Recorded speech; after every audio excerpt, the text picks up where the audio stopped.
Hi there, my name is Brittany Long. I'm the owner of Hillcrest Canine here in Catawissa, and I try to get on every now and again and do some educational videos for you. So hopefully this is one of those for you. I am the resident behavioral person here. My degree is in animal behavior, and I kind of help a lot of the vet hospitals in the area with their clinical cases, as well as if your dog comes for puppy kindergarten or stay and train program here. I'm the one you're going to be working with. So hello. Today my goal is to kind of, as we all transition back to normal life, hopefully soon with the pandemic, how do we get these pandemic puppies kind of back on their normal, what our normal looks like, I guess, as far as socialization? For those who haven't traveled in a while, how do we transition our dogs back into, hey, we want to go away for the long weekend? How do we make that transition easiest for them? And the answer is that should start now. So socializing your dog is exactly what it sounds like, taking them out and being social with them. And that doesn't mean that you take them to a dog park and you throw them in there. That means, loose leash walks on the park. That means taking them with you when you grab a cup of coffee, and kind of seeing how they react in the car. Your dog should be going out with you about twice a week, just on a little trip. It doesn't have to be anything profound. It just has to be about twice a week.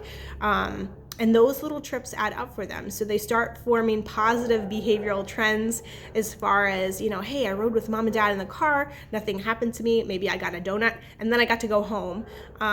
So they start forming excitement behavioral patterns rather than nervous behavioral patterns. Again, they do not have to be up in another dog's business to be social with them.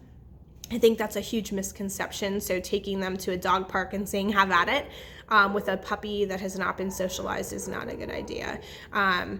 However, taking them to the park and walking them past a couple dogs and rewarding them when they don't have a negative reaction to that dog, that's huge and really good.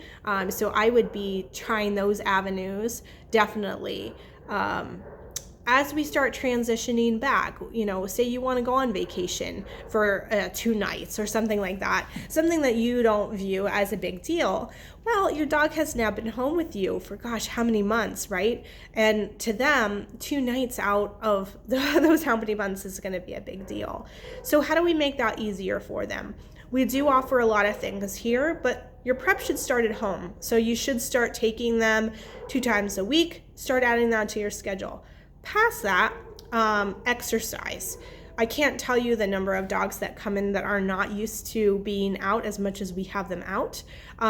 So certainly, they should be going on at least two loose leash walks of about half an hour to 45 minutes a day, depending on the dog, the size, the age, so on and so forth. Every dog is different. But ideally, that's where they would be at. And loose leash walks are different than running and playing in the yard. It takes a lot more mental capacity from them to be able to behave on a loose leash walk versus just running around crazy in the yard. So that's one thing that I would recommend getting them started. Plus, they're socializing during that time. They're seeing people walk past them. They might come up and pet them. They might, they might sniff a friendly dog at that point. All that's good stuff. Okay, that you can't go wrong with that at all. Likewise, I would start, if you're going away and you notice that your puppy is being destructive or dog is being destructive while you're gone, there are things we can do to help them. So one of the things that we tell all of our behavioral clients, and one of the reasons why I have such a large dog store, you can kind of see we've got a lot of stuff, is because I use all the products that are in here. So I found it easier just to carry them and have them accessible to me. So products like this guy, the Kong, everybody has one of these it seems like, but they don't know how to use it properly. So this guy you fill with food, and I'm talking good food. I'm talking chicken baby food or beef baby food that you freeze, or canned dog food that you freeze, or wild for salmon roll that you freeze and stick in here.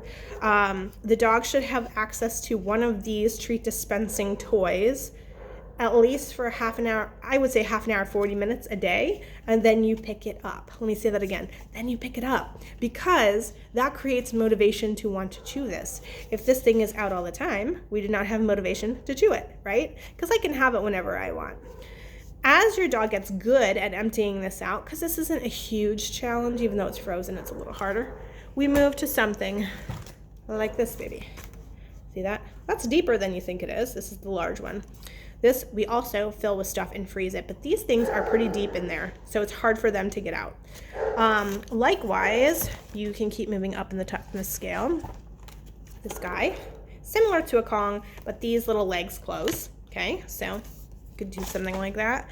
Or this guy, that you shove a treat in the end, and they can smell it, but they can't get to it. This is probably a pretty hard one. So generally what we do is we start with the easiest scale and move up to the harder. Likewise, say you've socialized your dog and it comes back and it's shaky, nervous mess, because you haven't done it before, right? And that's okay.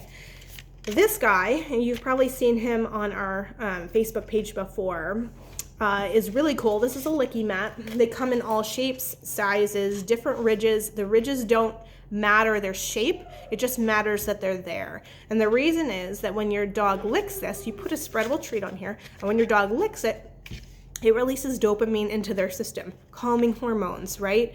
So if my dog was really tripped out and we went to go get a coffee and it was in the back of the car shaking like this, I would grab this guy when I got home, spread some peanut butter on it, cream cheese, vanilla frosting a little bit, or we have all kinds of spreadable treat here, like this guy, banana flax, or we have pumpkin spice, or we got peanut butter and honey, anything like that you're spreading on here.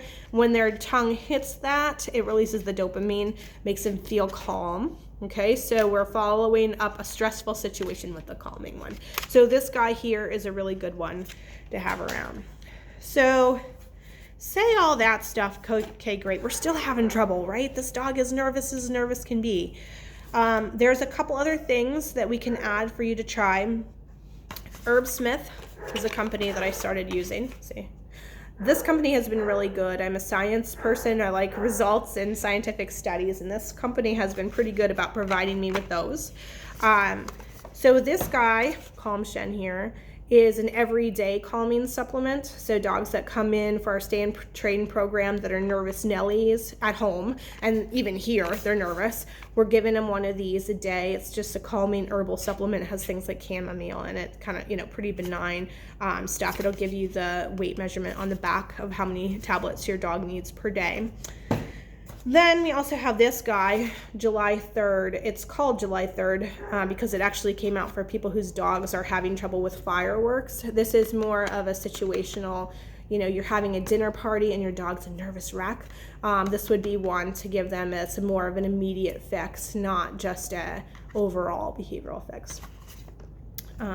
So those guys, you could try something like that as well. And then we also have jumped on the hemp train, okay?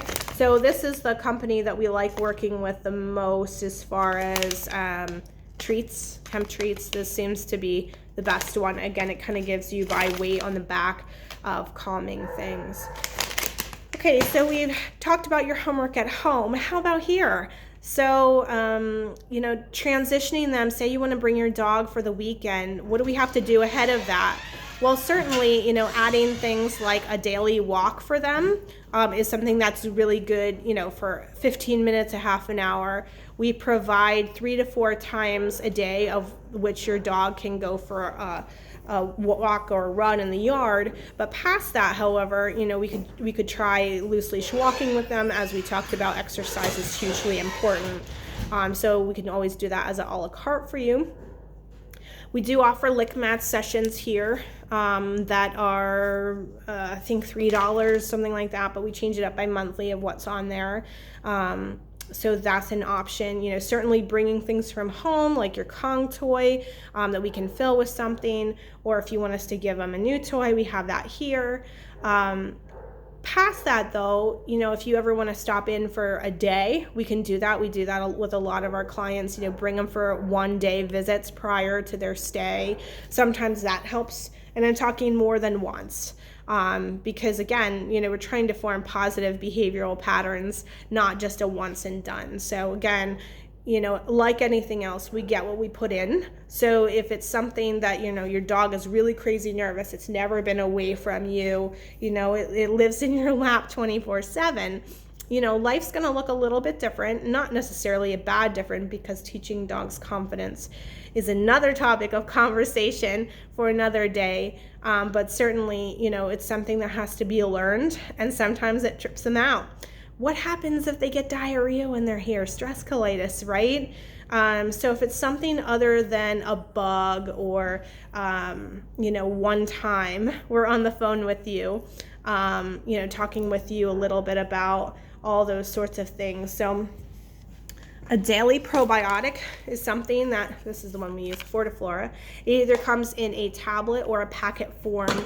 And that's something that we would kind of introduce and ask if you wanted us to throw on board with the dog while they're here, as well as a bland diet. But stress colitis, we've been seeing an increase in amount of cases with that, simply because we're not doing homework before we come here. So as far as, practice socializing the dog and practice getting them away from you more than once, is going to be a huge benefit, not only to you knowing that they're okay when you go away, but also for them knowing that it's not a bad place to be, and they can be away from you with nothing bad happening to them. So I hope this was beneficial for you. I hope you learned something. I hope that this was helpful. And if you have any other questions, feel free to reach out. Again, my name is Brittany, and I'll be more than happy to help you. Have a great day.